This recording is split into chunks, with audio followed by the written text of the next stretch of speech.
Vaata, et sa jätad kaadrisse selle info kindlasti, et mul on BSH supppüksid, perfect legs, 15 tenni. Saime peale, on ju? Väga hea. Võib alustada, jah? Kallid sõbrad, rõõm on teid näha. Me oleme rääkinud selle hooaja jooksul 2 kõige olulisemast teemast minu jaoks. Ei, mida ma ajan? 1 kõige olulisemast teemast minu jaoks, milleks on loomulikult fitness ja ilu ja ongi aeg rääkida sellest, millele minu süda tuksub kõige rohkem ja erialast, mille ma olen nüüd valinud. Ja siiamaani mul endale ka ei mahu pähe, et ma tõesti olen selle karjääripöörde juba ära teinud ja alustan tööd uues büroos. Ja selle jaoks, et rääkida juurast, kõigest, mis puudutab minu hagisid, kõigest, mis on üldse minuga seostunud juuramaastikul viimase aasta jooksul, kutsun siia oma, ma ei ütle kohta ülemus, ma ütlen, et ta on ikkagi pigem äripartner. Küll aga on tegemist minu lepingulise esindajaga, Serenissimus õigusabi büroo omanikuga Kennet Rivis. Nii. Tervitus. Kuidas algus meeldis, kuulsid, jah? Väga hästi, kus see trummid vaata, need peavad olema, mis sind sisse juhatavad? Kennet, sa ei ole esimene jurist, kes siin diivanil istub. Ja 4, jah. Räägi sellest, mis toimub? Sa tead, poole sõidu pealt hobust ei vahetata. Menetlustaktika. Mulle saad aru, üks advokaat, kelle juurde ma läksin tagasi. Ma ütlesin, et mida ma meedias ütlen, et ma kogu aeg vahetan neid. Ütles mulle, et ütle, et see on menetlustaktika. Ja see on menetlustaktika mõnes mõttes küll, võib-olla küll. Ja vaata, mul on neid hagisid nii palju ka, millise sa mõtled? Appi. Jaa, me peame neid hakkama vaatama selles mõttes, kui palju. Ütleme, kus see menetlustaktika? Malluka asjasse kindlasti on menetlustaktika, on ju? Ongi. Aga lepime kokku, et temast ei räägi, et selles mõttes see... Me ei räägi ilmselgelt, et ma ütlengi kohe, ära tee samas nii episoodi kohe nii ebahuvitavaks, nagu, et me ütleme, et me ei räägi. Aga okei, see tuli juba välja, me räägime põnevatest asjadest ja räägime Severinasest ka. Aga Mallukast me tõepoolest ei räägi, sest et seda põhimõtet ma austan, et käimas olevaid menetlusi ei kommenteerita. Aga ma olen vahetanud erinevaid advokaate ja erinevaid juriste.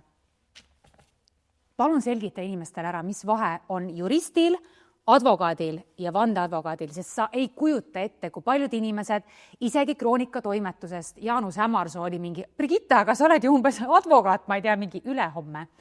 Selgitame hästi kiirelt ära, mis vahe on. No jurist on tegelikult Eestis jurist või juura nõu võib pakkuda igaüks, mis on natukene Eesti probleem ka, et selles mõttes, et päris igaüks ei tohiks nagu õigusabi pakkuda, eks ole. Aga ütleme, kui me räägime juristist, siis me räägime ikkagi inimesest, kellel on eelduslikult akrediteeritud ülikoolist magistrikraad, eks ole. Ja ta saab sind selle oma magistrikraadi ja volikirja alusel siis kohtus esindada. Et jurist saab esindada kuni Riigikohtuni, et Riigikohtus jurist esindada ei saa. Ja ei saa ka advokaat esindada? Seal saab. Vandeadvokaat. Ma mõtlesin ka seda, aga samas advokaadil ja vandeadvokaadil on ka veel vahe. Jaa, seal on tegelikult nagu termini vahe, et kui me räägime nagu advokaadist, siis me tegelikult räägime vandeadvokaadi abist, eks ole.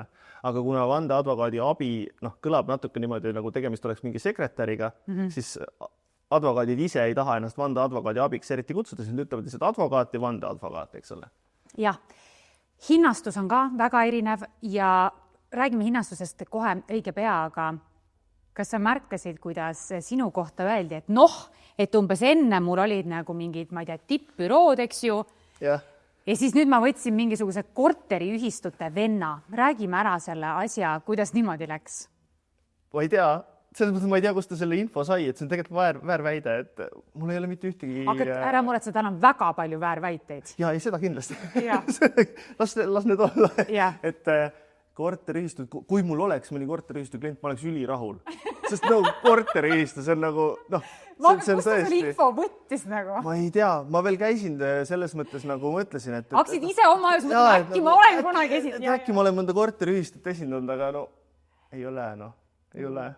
Ma ütlen siis teile, Kennet on lõpetanud Tallinna Ülikooli magistri cum laude ja põhjus, miks ma sinu juurde pöördusin, esimesest kohtumisest ma ei räägi, sellest me ei räägi kunagi, aga teine kohtumine leidis aset kui me muidugi kuskil, ma ei tea, 3 aastat tagasi näinud, kus ma midagi tegin ja sa mind nägid, aga me nägime teadlikult siis Mart Sandri galerii avamisel ja kas te teate, mis Kennet mulle esimese asjana ütles? Ise mäletad või? Ei mäleta. Ütle, no mis ma ütlesin? Sa ütlesid mulle, et niimoodi hästi õnnetu näoga. Brigitte, miks sa Jakub Auska selle nii tegid? Ja see oli nii armas lihtsalt. Aga mis sa mõtlesid sellel? Mis osa? Nagu ma olen talle väga palju teinud. Ei, no ma mõtlesin selles mõttes, et lihtsalt, et ei ole vaja meest ju vangi panna, kui sa teda endale ei taha selles mõttes. See ei olnud nii hoopis. Siis ma mäletan, ma ütlesin sulle vastu ka, et pole midagi, et esime tugevamatena välja.